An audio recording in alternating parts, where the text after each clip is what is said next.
ako sa bahay. Ayun o, kita niyo ba? Ayan o. Kaya wala ako sa bahay marahil. Subalit tatapuan. Pupunta kami ulit ng Samar. Marahil meron kami mga kailangan tapusin. And sigurado kung hindi lang yung mga kailangan tapusin yung pupuntahan namin to for sure. Maraming trip na naman ang mangyayari doon. Isasama ulit kita. Ikaw, oo. Kahit hindi mo gusto sumama, isasama kita. Kasi parang ang malungkot ka. Wala man nang sasama sa'yo. Isasama kita. Kaya, are you ready? Are you ready? Let's go! Papunta na kami sa sinabi ko sa inyo kanina, summer vibe, summer type beat. Let's go!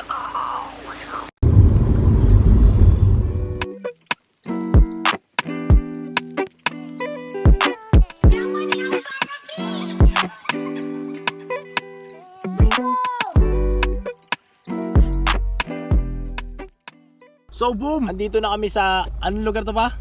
Laguna. So yun guys, andito na nga tayo sa Calamba, Laguna. Kakain kami sa labas. Kakain na kami sa labas. Literal na labas. Ayun o, ayun o, literal na labas. Katabi ng road. Rarating mo lang? Ayan pala si Kuya Aljon. Hindi niya pala alam na nandito na kami. Ano tol? Ay, kanina pa ako nandito eh. Gawag ginabaka ko kayo. Andito kasi kami, nandito nakatingin siya dun sa malayo. Parang nagmamasid siya. Dito lang kami sa likod mo, boy. Dito na kami ngayon sa Calamba, Laguna. Malapit-lapit na rin to sa Quezon. So, update lang tayo guys. As always, di ba? Baka makakuha tayo ng trip. So yun, kain muna kami. Let's go.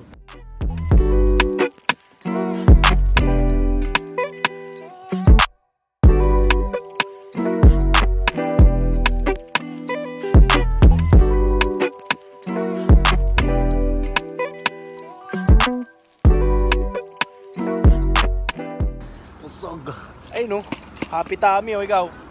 So yun guys, ayun no, tignan mo yung likod namin no. Pang! Ang layo na naman talaga sa Abiasnan. Papunta na naman kami ng probinsya. And kailangan nating maaral yung paggalang sa nature, paggalang sa kalikasan. So kailangan nating gawin yon. So yun nga, nandito na kami sa Calamba, Laguna. Katas lang namin kumain and paalis na rin kami ulit. Let's go! Nature trip, here we go!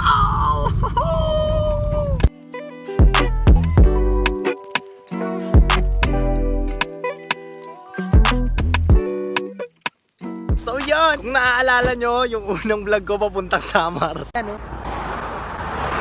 Motor naman ngayon yung problema. Buti hindi sumemplang yung tatay ko. Buti wala nangyaring di maganda. Kaya thankful pa rin kay GOD. Pero yun nga, kailangan namin maayos yan ngayon mismo. Kasi pauwi nga kami ng Samar. And pag hindi yan naayos, wala, mahihirapan pare-parehas. So kailangan namin madala tong mga dala-dala namin ngayon papuntang Samar ng buo. So yun, balikan nyo kami. Ayusin lang namin to. Let's go! Ayun guys, sila kuya, yan yung truck na yan. Yung truck na yan, oh, yan. Maraming salamat sa inyo kuya, hindi man namin kayo kilala pero tinulungan nyo kami. Maraming salamat sa inyo, sobra. And ingat kayo palagi. So okay na yung motor pero hindi na kailangan magmabilis kasi medyo may diferensya na ng konti yung motor. So mabagal na lang hanggang sa makarating tayo doon. All goods na yun, di ba pa? Ingat ka. Hindi. Gagabihin tayo. Okay lang yun, tara na, let's go. Ingat.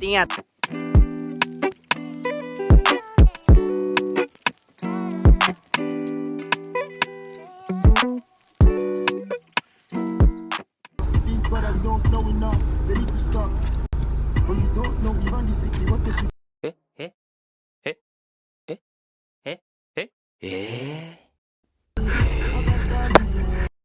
So boom! May pa yung tatay ko. Kasi 12 hours na siya nagda-drive guys.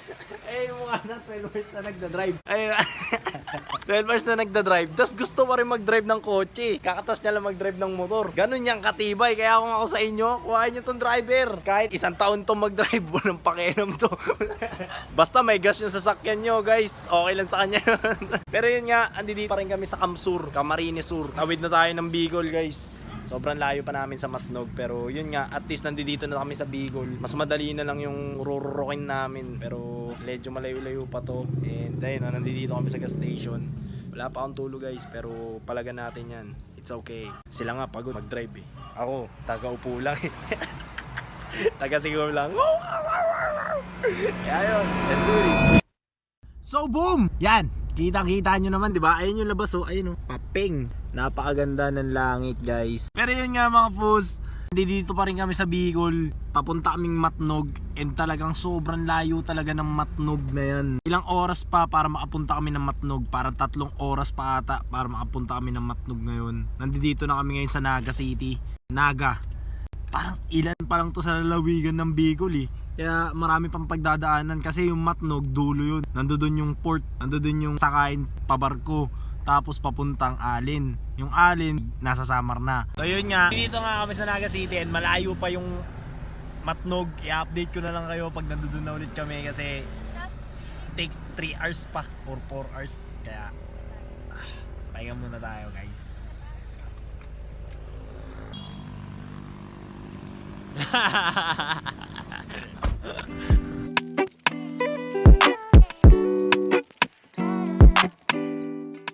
So yun mga fus, dito na tayo.